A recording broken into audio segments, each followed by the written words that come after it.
ሰላም ጤና ይስጥልኝ እንዴት ናችሁ እንደምሰነበታችሁ ዛሬ ደግሞ በሌላ አዲስ ስራ ተመልሰን ተገናኝተናል እንግዲህ ዛሬ ይሄንን በምስሉ የምታዩትን ቆንጆ ዳቦ እንሰራለን ከኔ ጋር በጣም አሪፍ ነው ትወዱታላችሁ በጋርሊክ በተር አርገን የምንሰራው ማለት ነው በጣም አሪፍ ነው እንግዲህ ወደ ስራው ገባለሁኝ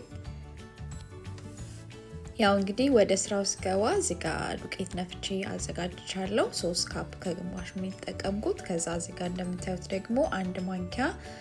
ቤኪንግ ፓውደር አድርጌያለሁ እዚህ ጋር ደግሞ ትንሽ የጨው አድርጌያለሁ ከዛ ይሄንን ደረቁን አንድ ላይ አገናኘውና እርሾ ደግሞ ቀደም ብዬ አዘጋጅቼ አስቀምጫለሁ ማለት ነው ከዛ እርሾ እንደዚህ ኩፍ ብሎልኝ ተመልሻለሁ እርሾውን ሳዘጋጅ አንድ የሾርባ ማንኪያ ከግማሽ የሚሆን እርሾ እንዲሁም ደግሞ 2 የሾርባ ማንኪያ ስኳር እና 2 የሾርባ ማንኪያ የሚሆን ዘይት አድርጌ ነው እርሾውን ኩፍ እንዲልኝ ያስቀመጥኩት ከዛ አሁን እንደምታዩት እንግዲህ ዱቄቱንና እርሾውን አንድ ላይ አድርጌ የዳቦ ሊጣችንን እናቦካለን ማለት ነው አብራችሁኝ ቆዩ ያው እንደዚህ መጀመሪያ በዚህ ካገናኘሁት በኋላ ከዛ እጄን በደንብ ታጥቤያለሁ በእጄ ነው የማቦካው ማለት ነው ከዛ እንደዚህ በመታዩት መልኩ ቆንጆ አድርገን አሽተን እናቦካለን ያው እንግዲህ ዳቦ ብዙ ጊዜ በደንብ መቦካቱ ነው ዳቦን ቆንጆ የሚያደርገውና በእጃችሁም ይሁን በማሽን ያው በደንብ ነው መታሸት ያለበት ማለት ነው እኔ እንደዚህ በደንብ ልሻውና መለሳለሁ አብራችሁኝ ቆዩ አሁን እንደምታዩት ቆንጆ አድርጌ አሽቼው ተመልሻለሁ ማለት ነው እንደዚህ በደንብ መታሸቱን የምታውቁት አሁን እንደዚህ መልሳችሁ በእጃችሁ ጋጋ ስታረጉት የቦካሊጥ ከሆነ እንደ ተወጋ አይቀርም ከፍ ይላል ተመልሶ ማለት ነው ስለዚህ ላስቲክ ሸፍነዋለሁ መጀመሪያ ግን ትንሽ ዘይት በእጄ ቀባቀባ አድርጌዋለሁ ኩፍ ሲል ከላስቲኩ ጋር እንዳይጣበቅብን ማለት ነው እንደዚህ አድርገን እናስቀምጠዋለን ከዛ ኩፍ ሲል ደግሞ መለሳለሁ አብራችሁኝ ቆዩ አሁን እንግዲህ ከ35 ደቂቃ በኋላ ኩፍ ብሎ ሊሊጡ ተመልሻለሁ ማለት ነው ይሄን ያህል መቆየት የማይጠበቅም እኔ ትንሽ ስራ ይዤ ስለነበረ በመሃል እንደዚህ በደንብ ኩፍ ብሎ ተመልሻለሁ ማለት ነው አሁን እንግዲህ መግቢያው ላይ እንደነገርኳችሁ ዳቦን የምጋገረው ጋርሊክ በተር ነው የምጋገረው ዳቦ ዛሬ ስለዚህ ለሱ የሚሆነኝ ግብአት ሲጋዘጋቻለሁ ቅቤ አንሳልተድ በተር የሆነውን እንደዚህ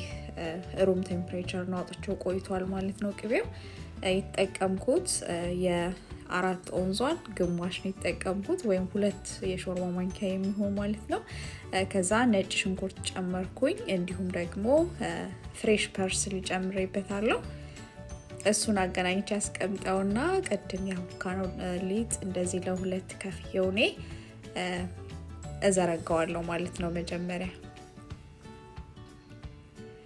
እንግዲህ ያው በመሃል ወደ ቻናል ስትመጡ ዛሬ ገና ወደኔ ቻናል የመጣችሁ ካላችሁ ቻናሌን ሰብስክራይብ በማድረግ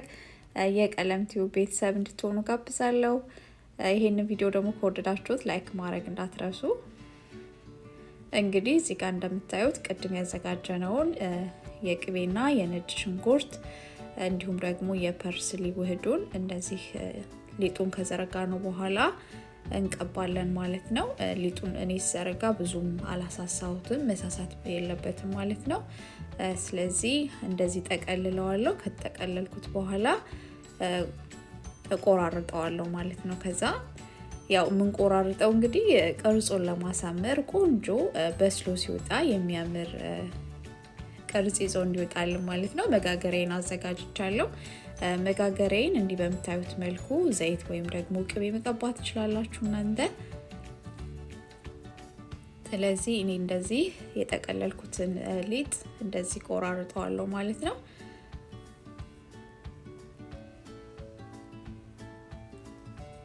ከዛ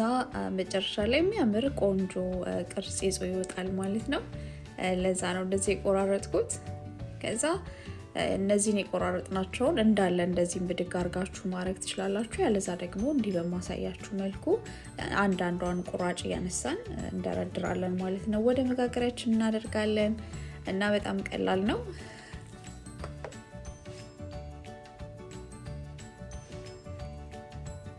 ቅድም ያልነገርኳችሁ እኔ ግን ቅቤውንና ነጭ ሽንኩርቱን ፐርስሊውን አንድ ላይ ሳዋህደው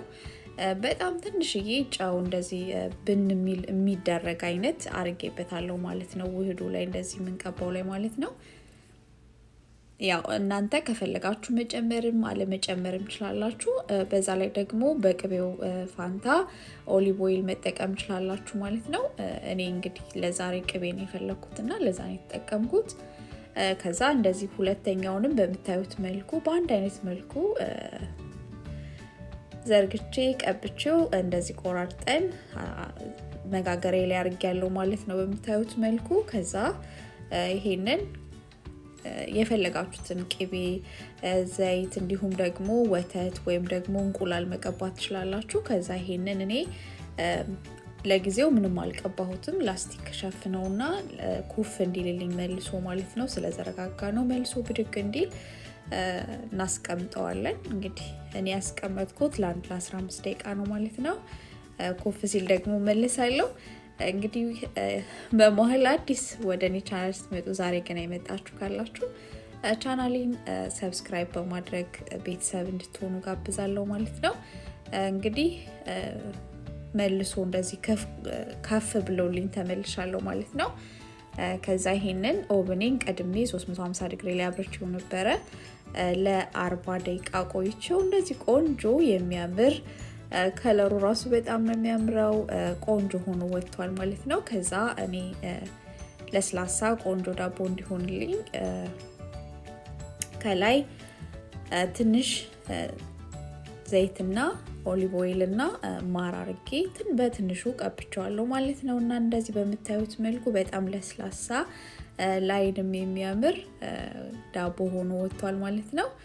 እንዳያችሁት ቆንጆ ሆኖ ነው የወጣው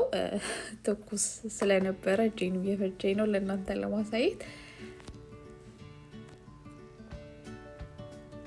ከዛ እንደዚህ በመታዩት መልኩ ቆንጆ ሆኖ ዳቦ ወጥቷል ማለት ነው ለቁራሳውና ደግሞ ውስጡን ምን እንደሚመስል ከነጭ ሽንኩርቱ ጋር ያለው ነገር ቅቤው እንዲሁም ፐርስሊው ምን እንደሚመስል እናየዋለን ማለት ነው